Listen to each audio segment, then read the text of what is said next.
just being an oldest sibling, being a Black woman in America, and being a recovering people pleaser. Advocating for myself wasn't always a natural thing for me. It's something I definitely had to really work on to speak up for not just my needs, but my wants. So I started screaming at the beach as just a way to release the things that I couldn't verbalize. Sometimes we gotta take a step back and realize that we've actually been self-sabotaging. We've actually been in our own way. And we actually need to step the fuck aside.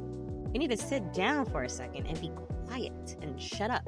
We're so busy asking for and talking about that we're not listening, we're not receiving. And then when we are listening and receiving, we aren't quite applying. The thing about opportunities and blessings are what's for you will never miss you. No. But nothing lasts forever. You need to act on them. When they're brought towards you, act on them. When you realize it, act on them. So we're obviously on the beach with it today. I do frequent the beach often just because I love watching the sunrise on the beach. I always have. It's always been just a thing of mine, sunrises and sunsets, but sunrises specifically. Let me back it up a little bit. I feel like I just jumped into this. I didn't even say, hey, what's good or anything. So. What's good, you guys? Welcome back to my channel, or welcome if you're new. Thank you for joining me here on the beach. Welcome. We are not in Kansas anymore, people. We are outside. I've released the fear of being perceived because I know what I'm doing and God knows what I'm doing, and whoever else, it really doesn't matter what they think I'm doing or what they think about what I'm doing. All that matters is how I feel about it, right? So I'm glad that I've really overcome a lot of fear in this last year. And I feel like I was able to overcome that fear by putting myself in positions where I wasn't quite comfortable and then getting comfortable in that discomfort. So I started coming to the beach last summer specifically to scream at the ocean because I was in an interesting place in my life. I thought I was actually in the middle of a pivot, but I recently have discovered it's not actually been a pivot at all. But more on that in a little bit. But I started coming to the beach last summer to scream at the ocean because I was having a lot of bottled up, pent up emotions. I don't know if any of you are oldest siblings, oldest sisters, but just being an oldest sibling, being a Black woman in America, and being a recovering people pleaser. Advocating for myself wasn't always a natural thing for me. It's something I definitely had to really work on to speak up for not just my needs, but my wants. It's easy for me to ask for what I need because I don't feel like that's asking for too much. You know, I feel like these are my needs, so I need to ask for what I need. But when it came to my wants, that is where I struggled, and I felt like my throat chakra was blocked in a sense. So I started coming to the beach as a form of release. Waves are loud enough that I could scream as loud as I want, and none of the people who live around here could hear me. So I started screaming at the beach or screaming at the ocean as just a way to release the things that I couldn't verbalize, release all of the frustration, release doubt and fear were huge things that I was trying to let go of in 2023. And while there are still remnants of fear and doubt and worry and anxiety within me, you know, I've overcome a lot of it. And there is very little now that would scare me to the point of stillness or scare me to the point of freezing. I feel like I release myself from a lot of false expectations that I feel like I placed on myself, assuming what I felt other people were expecting of me just because what they had come to expect of me for so long. To be back at the beach now this year in 2024, that the weather is been warming up, feels very full circle because I no longer have the desire to scream. And it's not to say that later on in this year or that in the next few years I will never have the desire to scream at the ocean again. It's more so to comment and say that this season in my life isn't about getting everything out, but I think it's about absorbing. I think last year, a major theme in my life was about releasing fear, releasing doubt, releasing worry, releasing anxiety, releasing negative self-talk, releasing self-sabotaging behaviors, releasing old parts of myself that no longer serve where I am and where I'm going.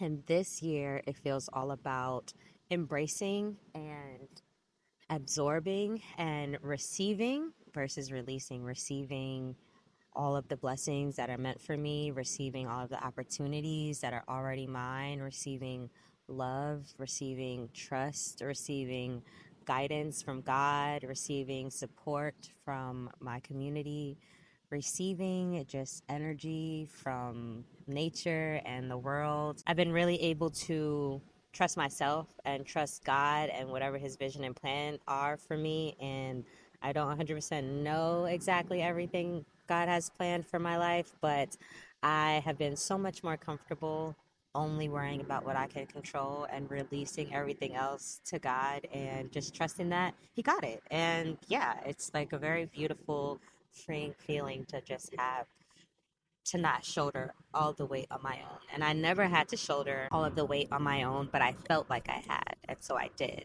I felt really called to come here and speak presently about where I'm at right here in this moment. May has been a very interesting month. I came into May feeling very much on top of the world because something that I had been working on for 2 months had finally come to pass. Like, I finally had answers on it. It was finally going in a good direction, and I was finally going to see results. The opportunity I entered the month with just got snatched right from under my feet. And only literally a week later, I went from feeling on top of the world to feeling like I was in the fiery pits of hell. And not to be dramatic, but I am very dramatic. And I was just disappointed. I was disappointed because I was like, wow, this was the answer to my present day problems in this very real moment. And now that answer has been snatched away. And what am I left with? And I felt like I was left with nothing. I felt like I had been stripped away of everything, even though that wasn't necessarily the case. And the most ironic thing about that opportunity is that it came with financial salvation in there. It was some money attached to it. And what's ironic about it is in the last, I'd say, 8 months, I've been working really, really hard on trying to detach my identity and my self-worth from my bank account balance and just having a certain amount of money saved, having a certain amount of money in my checking to spend. And that made me feel like a certain level of success. That made me feel worthy. I had worked hard. I earned this. I'm good because my bank account is good. And that wasn't always the case because my bank account could be good and mentally, spiritually, emotionally, I could not be, right?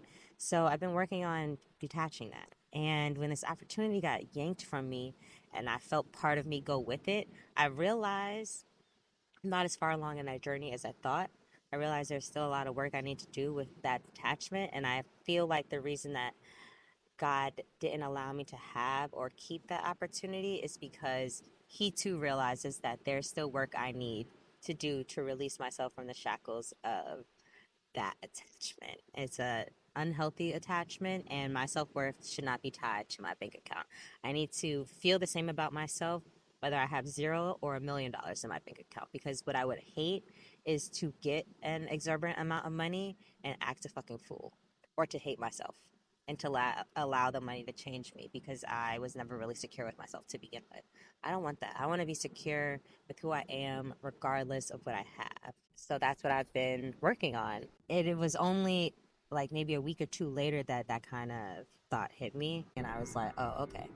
I'm still attached. I still have an unhealthy attachment to this thing. And until I release myself from that, I'm going to continue to experience similar cycles, and I'm going to continue to have similar opportunities snatched away from me because I haven't quite learned the lesson that I need to learn yet. And what's funny about just like dealing with blessings and dealing with God is sometimes we feel like we're being punished when things are taken away from us or not given to us that we want or feel like we need. But what it really is like cycles have to continue to repeat themselves until we learn to break out of them. Only we can break ourselves from the cycle, right? All God can do is bring us to the water. He can't force our heads in there and force us to gulp it down. All he can do is present us with things, and if we are not ready for those things will inevitably fall through. And although that fell through, so much more has been brought to me. And it took a second, for me to open my eyes, open my heart, open my mind to those things. But so much more has been brought to me without me having to ask or chase at all. With me just being a receptor, just sitting in my feminine energy, being a magnet, being receptive. Everything has just been circling itself back to me. Things that have kind of started months ago that I didn't even think were going to be things are becoming things. And it's very beautiful because here I am thinking that the last year of my life has been about pivoting and me pivoting and taking my skills and my talents and my experience and my history to do something maybe similar but very different, and apply it in a different way. Now, a year later, May 2024, I understand that I was not being pushed to pivot. I was actually being guided to the next natural step in my path. God was like, no, no, no. You're on the right track. You just need to take it a step further. You just need to take it to the next level. This was never your end all be all. This was never your landing point. This was never your destination. This was just a stepping stone in your journey. You need to take the next step. Like, you need to move and advance forward towards the next step. And this is the next natural progression in your life as a professional, because this has been one big professional pivot that has also been like kind of a life pivot, but like I said, not a pivot. The past year of my life has actually informed me for where I am now and where I need to be going. And without the past year's experiences, I wouldn't have gotten to this discovery. I wouldn't have gotten to this realization without sitting with myself and sitting with my feelings, understanding them, allowing myself to feel them, journaling about them, absorbing them, sitting in stillness, listening to God, absorbing Him. If I didn't have any of that, I wouldn't be here. I wouldn't be able to share this with you. I think that in life, sometimes it's hard to shift our perspective when we've been so used to seeing the world through one lens. I always felt like the things that I deserved were the things that I needed to earn. And I felt like anything that I needed to earn needed to come with a small amount of struggle. Anything that I earned too easily wasn't really earned, it was just given. When we're in the middle and the midst of going through difficult, hard, challenging times and phases and seasons in our life, it can be hard to shift our perspective, right? To reframe our mindset. And anyone who tells us, oh, you just need to change your perspective, you just need to see it differently, feels like they're minimizing our feelings in a way. But it's not about minimizing. It's like you actually do need to shift your perspective, because if you just shift your perspective, the answers are right in front of you. You just can't see it. The answers being right in front of you, but you not wearing your glasses, knowing that you need your glasses because you're not nearsighted, so you can't see the things that are right in front of you. Put them glasses on, baby girl. Stop sitting in your ego. Stop allowing your ego to shape your perspective. Stop allowing your ego to be what shapes and frames your mind. Sometimes we got to humble ourselves. Sometimes we got to take a step back and realize that we've actually been self-sabotaging. We've actually been in our own way, and we actually need to step the fuck aside. We need to sit down for a second and be quiet and shut up. Shut up and listen. We don't listen enough. We're so busy asking for and talking about that we're not listening. We're not receiving. And then when we are listening and receiving, we aren't quite applying. The thing about opportunities and blessings are, what's for you is will never miss you. No. But nothing lasts forever. So the blessings and opportunities that are brought towards you aren't going to last forever. You need to act on them. When they're brought towards you, act on them. When you realize it, act on them. I feel like I'm just jumping all over the place in this conversation, but I just feel like it's very important to be honest with ourselves about how we are potentially contributing to our own experiences, good or bad. And it's funny because just 2 weeks ago, I was ready to take an opportunity that I didn't want, that I knew that I felt like I needed, but I didn't want. I was going to take it out of desperation. I was going to take it out of a lack of mindset. I was going to take it out of fear of not taking it and not having anything else. And in the past week, so much has changed on that, and I'm so happy that I didn't accept something out of desperation, because God would not want me to accept something out of desperation. And anything I accept out of desperation, I accept out of a scarcity mindset, is going to go badly. It's going to feel off. It's going to be imbalanced. It's not going to be great. I've been in group therapy for the past 3 months, and it's funny because if you would have asked me a year ago today to join group therapy, I would have laughed in your face. Like, talk about my feelings amongst a bunch of strangers that I don't even know. I barely feel comfortable doing that with my therapist. And you want me to do that with strangers who are also figuring shit out, life out themselves? Now, today, I don't even know what I'd do without this group therapy. The group that we have. It's been this very beautiful, very safe space. And obviously I can't share any of the things we talk about in group therapy, right? Like, that's everybody's private business. But I did want to bring up the question, a prompt we were asked by our guiding therapist in that session. And she asked, what would you title this season of life for you? And what are you calling into this transition? Like, what are you calling into this space in your life right now? I feel like this current season in my life is called fullness, because I've been feeling very full, very grateful, very thankful, very joyful, very playful. My soul is very full. I feel very intentional. And I just feel very full with blessings from God, and blessings that are far surpassing my wildest imaginations. I could not have dreamed up a better course for myself if I tried. I could not have dreamed up better opportunities for myself if I tried. And a week ago, I asked God, if you want me to take this opportunity, tell me. And if you don't, tell me. I said, now you know I'm stubborn, I'm hard headed, and I don't hear very well. So I'm not one of them girls that could sit and meditate and hear your messages. I know people could just sit in silence and hear God talking to them. That's not me. That's not me. I got ADHD, baby. There's always something going on in his brain, even when I'm meditating. So I was like, God, I need you to communicate with me in a way that you know I would understand. And he did that through my people. He did that through my community, and a little bit through podcasts, ironically, but mostly through my community. All of a sudden, on Thursday, someone in my life says, hey, girl, I think this. And then Friday morning, someone hits me with that same thing, someone totally different. These people have never even met in their lives, and they hit me with that same thing.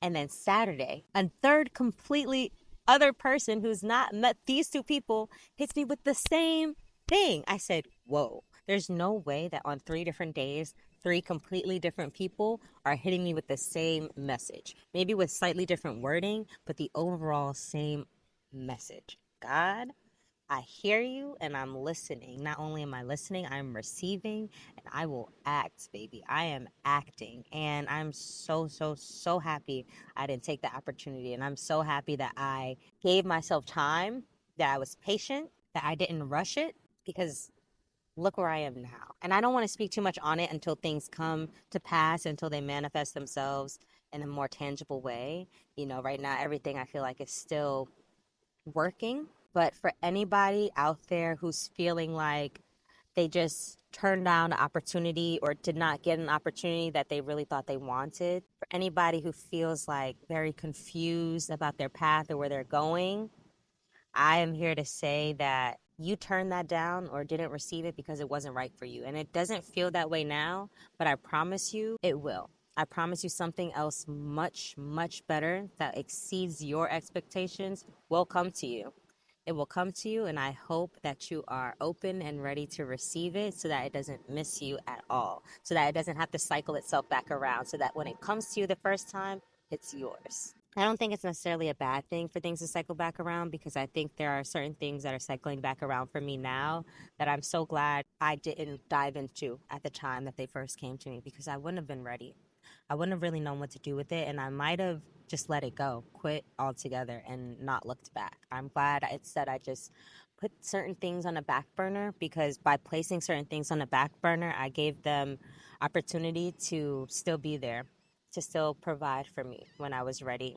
I realized that God is providing me with everything that I need in this season in my life. In this season of my life, my needs are being fulfilled by my Creator. And there's no need that I have that won't be fulfilled.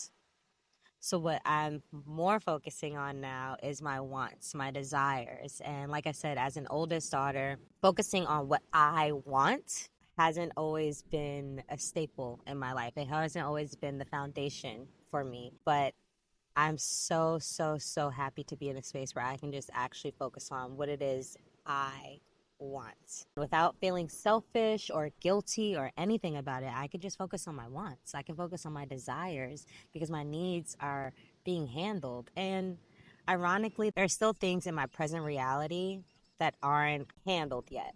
Still questions that don't have answers, and still problems that don't quite have solutions. But what's different is I feel very calm about it because I know that God got me. I know that the solutions are in the works and on their way to me. So instead of focusing on all of the things that are maybe going wrong or maybe just going less desirable, I'm focusing on all of the things that are going right so that I can be set up for everything that's going to come next. And I feel like very humbled. I feel that this past winter was to humble me, was to really, really, really help not get rid of my ego, but help me have a healthier relationship with my ego so that, I can use my ego to, I guess, inform certain decisions and remind me of my self-worth, but to not let my ego's arrogance get in the way of what God has planned for me. And I'm really, really, really looking forward to this summer. I'm really excited about this summer and all it has in store for me. There are certain things that are on the table right now that are locked in and solid and solidified, and I just can't wait to share with you all. I do kind of want to start taking this channel in a place where I can start adding vlogs. I'm going on a spiritual retreat later in July, like a glamping situation, which I've always wanted to do. So I'm going to really definitely share that with you all. Yeah, I'm just excited to see what else, life has in store for me, what else God has in store for me. And I know that everyone is in different places and spaces in their lives. And the last thing you need is, I guess, a sense of like false or toxic positivity. But I don't want that to seem like what this is that I'm giving. I don't want it to seem like with the last video and this video that every time I'm talking about hard realities and like living in Delulu La La Land, but it really is, life is just different. You look different, you talk different, you go different when you are trusting your intuition and when you're trusting God and when there is very little or no fear existing in the way that you're moving. It's so good to just sit in and get this vitamin D, to just be in this moment, be in this energy, be in this space, just protecting me, loving me, supporting me, and doing all of that through God's blessing. I just feel very full. I do think it's important to explore your curiosities, be curious, travel. And this doesn't necessarily have to look like getting on a plane and going anywhere. This could be a road trip. This could be your legs carrying you somewhere, a train, a bus, a bike. Go somewhere different than where you normally go. Go to a lovely park, come to the beach. I consider this traveling because this is not where I live, you know what I mean? So travel, explore your curiosities, be playful. We're entering the season of Gemini. Like, it is a time to be playful. It is a time to not take yourself so seriously. Life is not, it's serious and it's not. I wouldn't say life is a game, but sometimes if you look at it like it's not that deep, you tend to get more enjoyment out of it. If I had to give any takeaways, I would like to leave you with what they asked us to do in group therapy. Put all of your fear, doubts, self criticisms into a list and add dates for when those thoughts first came to pass. Then put your current date and add the narrative that you want to apply to your life. So let's say I have a fear of being perceived, May 2023. I love sharing my energy with others, and I love their ability to receive it. And I love my ability to allow them to receive it with zero expectations, zero assumptions. May 2024. I don't want to say, oh, be kind to yourself and give yourself grace, because I talked about that a lot last time. I think today it's play. Don't be afraid to play. Don't be afraid to explore your curiosities. What did the little you want? What did the little you want to be? What did the little you want to do? Where did the little you want to live? What were the wants and desires of your younger self?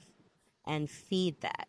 Heal those parts of your inner child. Give your inner child those things you used to want and maybe forgot about, or those things you used to want but maybe don't feel are that realistic, or those things you used to want but didn't really feel like you were deserving of. Give yourself those things. Allow yourself to have and sit in your desires and your wants, and just be playful. Be a kid, be around some kid energy. Even if you yourself don't have kids, don't want kids, that's irrelevant. Be around some kid energy, because kids are just a beautiful reminder of why it is so important to be curious, why it is so important to be playful. I think that is all I have for you this week. So thank you so much for coming to my TED Talk. And until next week, we'll talk later. Love you.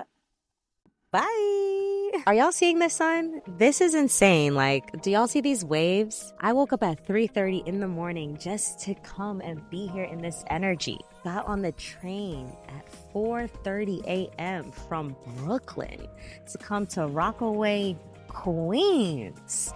Bro, if that's not a dedication to my playful curiosity, I don't know what is. So hopefully this inspires you to do the same. Feed yourself. Fill yourself up, because God's going to do it. He's just waiting on you to do it too. Because he can't be the only one, child. He can't be the only one.